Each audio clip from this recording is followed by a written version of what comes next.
I've been surfing since I was a teenager, and over the years I've seen some pretty incredible things in the ocean. Dolphins swimming underneath my board, sea turtles coming up for air a few feet away. I've even seen sharks from a distance. But there is one morning that I still think about more than any other, because that was the morning I paddled out expecting a completely normal surf session, and somehow ended up trying to guide a whale back to the open ocean. It happened early one summer morning. I'd driven down to a stretch of coastline that I knew really well. It wasn't exactly a secret surf spot, but it was far enough away from town that you could sometimes have the whole place to yourself. There were rocky cliffs on one side, a long, shallow bay on the other, and then a narrow channel that eventually opened back out toward deeper water. The conditions weren't amazing that morning. The waves were maybe 3 or 4 feet. The wind was almost completely still, and there wasn't another surfer anywhere around me. Normally, that would have been perfect. I parked near the beach, grabbed my board, and started walking toward the water. The first thing I noticed was the sound. There was this strange, low noise coming from somewhere farther down the bay. At first, I assumed it was a boat. It almost sounded like an engine vibrating through the water. I stood there for a few seconds listening. Then everything went quiet. I didn't think much of it. I paddled out. For probably the first 20 minutes, nothing unusual happened. I caught a couple of waves, sat on my board, watched the sun come up. It was honestly one of those mornings where the ocean felt unusually peaceful. Then I heard the sound again, except this time it was much closer. A deep, almost explosive breath. I turned around. Maybe 50 meters away from me, something enormous broke the surface. For a second, my brain couldn't even process what I was looking at. Then this huge, dark back rolled through the water, and I saw the blowhole. It was a whale. I had seen whales from shore before. I'd even seen them while surfing, but normally they're far offshore. You might see a spray of water on the horizon, or a tail disappearing into deeper water. This one was inside the bay, way inside. That immediately felt wrong. The animal surfaced again. This time I could see more of it. It was a humpback whale, and even though I was still a decent distance away, it looked enormous, probably several times longer than my surfboard. I remember feeling this mixture of excitement and fear. Part of me wanted to paddle closer. Another part of me was very aware that I was floating on a piece of fiberglass next to an animal weighing tens of thousands of pounds. So I stayed where I was. For a while, I just watched it. The whale would surface, take a breath, then disappear again. But instead of moving toward the mouth of the bay, it kept swimming farther into the shallow water. That's when I started realizing something wasn't right. I paddled back toward shore. There was a fisherman standing near the rocks by then. He had noticed it too. I asked him if whales ever came into the bay. He immediately shook his head. Not that far. We stood there watching it. The water near the inner part of the bay gets extremely shallow at low tide. There are sandbars everywhere. There are rocks just underneath the surface, and the tide was going out. The fisherman looked at me and said something that made my stomach drop. If it keeps going that way, it's going to beach itself.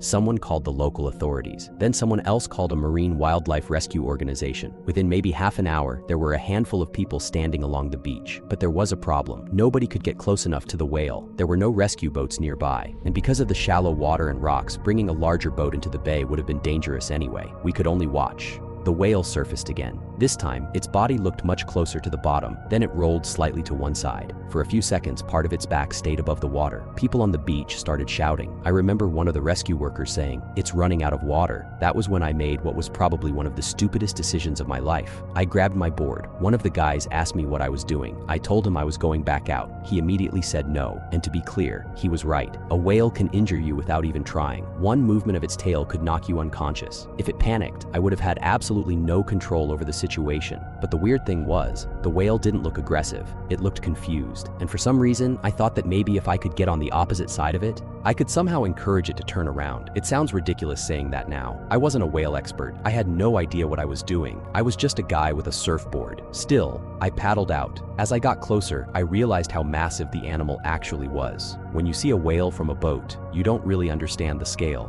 When you're sitting almost at water level next to one, it's completely different. Its back looked like a moving island. Every breath sounded like someone firing compressed air into the sky. I stayed well behind it and off to the side. I didn't touch it. I didn't want to get anywhere near its tail. Instead, I started paddling slowly parallel to it. At first, nothing changed. The whale continued moving toward the shallow end of the bay. I remember talking to it. I know that sounds stupid, but I kept saying things like, "Come on, turn around. You're going the wrong way." As if this enormous wild animal somehow understood English. Then it stopped, completely. For a few seconds, the water went still.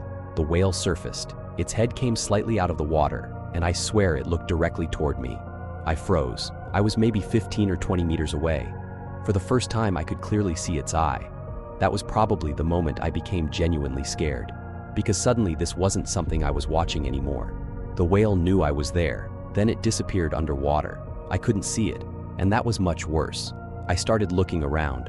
Nothing. 5 seconds passed. 10. Then the water underneath my board turned dark. I remember thinking, this was a terrible idea. The whale surfaced directly beside me, not underneath me, but close enough that the wave created by its body lifted my board into the air. I nearly fell off. I paddled backward as fast as I could. The whale took another breath, then, slowly, it turned.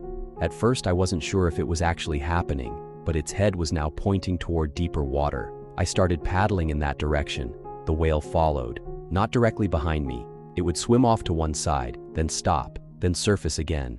Every time it started drifting back toward shore, I changed direction and tried to position myself farther inside the bay. Again, I have absolutely no idea whether I was actually influencing the animal. Maybe it simply figured out the correct direction on its own, but from where I was sitting, it felt like it was following me. People on shore started walking along the beach with us. I could hear them shouting every time the whale moved toward deeper water.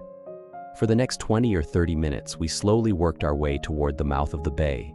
The entire time I kept thinking about the tide. The water was getting shallower. If the whale turned around again, I wasn't sure we'd get another chance. Then we reached the narrowest part of the channel. This was the section I was most worried about. There were rocks on both sides. The current was stronger, and waves from the open ocean were starting to roll through. The whale stopped again. I kept paddling. Then I looked behind me. It wasn't moving. I remember feeling completely helpless. I had no way to force it forward, no way to explain what was happening. So I just sat there, maybe 30 meters away, waiting. Then the whale surfaced. It took one huge breath and started moving toward me, fast. I immediately started paddling toward the open ocean. The whale came through the channel behind me. Once we reached deeper water, everything changed. Its movements became smoother. It wasn't struggling against the bottom anymore. It submerged for longer periods. Then suddenly it accelerated. I stopped paddling. I sat on my board and watched this massive shape move past me toward the horizon. A few seconds later, the whale surfaced again, then again farther away. People on shore were cheering. I don't think I've ever felt relief like that before. I thought it was over. Then something happened that I still struggle to explain. The whale disappeared beneath the surface. Maybe 30 seconds passed. Then, way farther out, it breached. Its entire body launched out of the ocean. For a second, this enormous animal was completely above the water. Then it crashed back down. The sound echoed across the bay. Everybody went insane. People were screaming, clapping. One of the rescue workers was laughing. I just sat there on my board staring at the spot where it disappeared. I don't know if the whale was celebrating. I don't know if it was communicating. And I definitely don't believe it was somehow saying thank you. It was a wild animal doing what wild animals do. But I'll admit, in that moment, it felt personal. When I got back to the beach, one of the wildlife workers was waiting for me. I expected him to congratulate me. Instead, he basically told me never to do that again. And once the adrenaline wore off, I understood why. I had put myself in an extremely dangerous situation. The whale could have hit me. I could have been trapped between the animal and the rocks. I could have fallen off my board and been injured miles away from proper help. There were probably 100 ways that situation could have ended badly. He also explained something else. Nobody could say for certain whether the whale actually followed me. Whales are intelligent animals, but that doesn't mean we should automatically interpret their behavior like human behavior. It may have simply found the deeper channel naturally. Maybe my presence helped. Maybe it didn't. I'll probably never know. What I do know is that the whale made it back to open water, and that's enough for me. I stayed on the beach for another hour afterward. Every few minutes I would see a spray of water farther and farther out at sea. Eventually, I couldn't see it anymore. I never saw that whale again. At least, I don't think I did.